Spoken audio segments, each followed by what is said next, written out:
ख्रिस्त माझा तारणार, मला वाटे प्रिय फार. ख्रिस्त माझा तारणार, मला वाटे प्रिय फार. ख्रिस्त माझा तारणार, मला वाटे प्रिय फार. मला वाटे प्रिय फार. प्रभू येशू ख्रिस्ताच्या सर्वश्रेष्ठ नामात आपणांचं अभिवादन. पवित्र शास्त्र बायबलमध्ये योहानकृत वर्तमानाच्या 16व्या अध्यायातील 16व्या वचनात प्रभू येशू ख्रिस्त आपल्या शिष्यांशी बोलताना म्हणाला, थोड्या वेळाने मी तुम्हाला दिसणार नाही आणि थोड्या वेळाने तुम्ही मला पाहाल. शिष्यांसाठी प्रभूचे विधान एक कोडे ठरले. ते आपसांत प्रश्न विचारू लागले. तेव्हा प्रभू स्पष्टीकरण देताना त्यांना म्हणाला, मी तुम्हाला खचित खचित सांगतो, तुम्ही रडाल व शोक कराल तरी जग आनंद करेल. तुम्हाला दुःख होईल तरी तुमचे दुःख तुमचा आनंद होईल. अर्थात प्रभू त्याच्या वधस्तंभावरील अर्पणाबद्दल सांगत होता. तो या जगात मनुष्यांच्या पापांबद्दल मरण स्वीकारणार होता.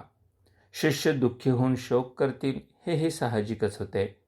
मात्र हे थोड्या वेळासाठीच असणार हे प्रभूने स्पष्ट केले होते.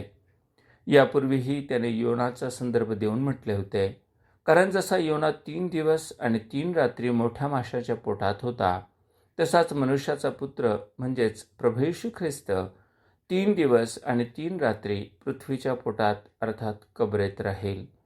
म्हणजेच 3ऱ्या दिवशी जिवंत होऊन तो कबरेतून उठणार होता. त्याच्या मृत्यूने जरी थोडा वेळ दुःख झाले तरी त्याच्या पुनरुत्थानाने त्यांना आनंद होणार होता.